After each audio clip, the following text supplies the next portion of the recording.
right, part 2 of my video series on misconceptions in our fitness culture.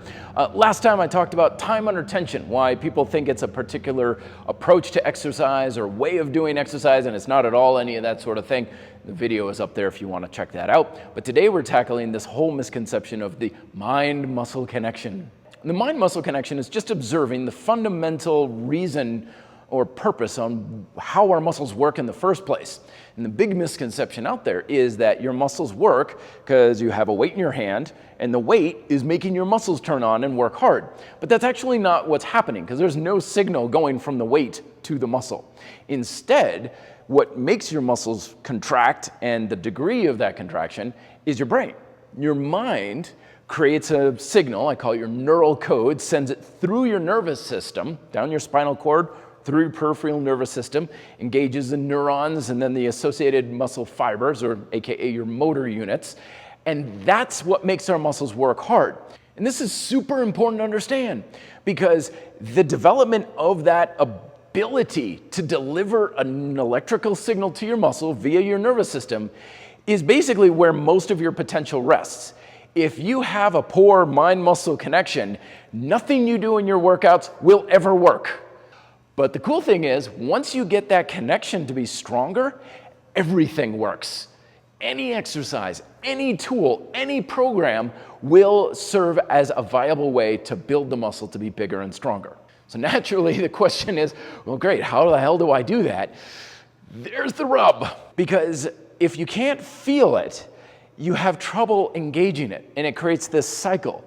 I can't feel it, therefore I'm not really engaging it. It's like your brain is literally unaware the muscle even exists, so it doesn't know it's trying to turn on something. Bottom line is, it essentially boils down to you just keep trying to engage the muscles. And I fully admit, at first, this is gonna feel like it's doing nothing at all. It may feel like it's doing nothing at all for days, weeks, maybe even months on end. Like I'm trying it and it's not working. You have to keep going on it because your brain is creating a signal and it is going through your nervous system. It's just kind of getting clogged and slowed down along the way. But every time you try, it's getting further and further and further along and stronger, and eventually it will reach that muscle. My favorite method for doing this, of course, is overcoming isometrics. Because the more complicated the exercise is, the more your brain's got to figure out what it's trying to do in the exercise. That's why a lot of times people will have an easier time establishing a neural connection with a muscle through isolated kind of exercises. You know, things that are very, very simple single joint stuff.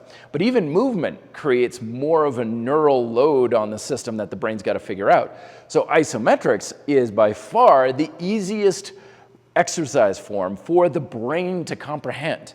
So when we practice it, the only thing that we need to really work on is how well and how hard can I contract my muscles. When that's the only thing to work on, it's the only thing that you can stand to improve. So as always, if you want to learn more about that, of course, I've got my whole Isometrics playlist up there. I got videos here, my book, Overcoming Isometrics, which you can find down below in the description. Lots of resources to help with this sort of thing. But the bottom line I want to leave you with is this is by far and away the most impactful thing that you can potentially do to improve the quality, safety, and effectiveness of your training.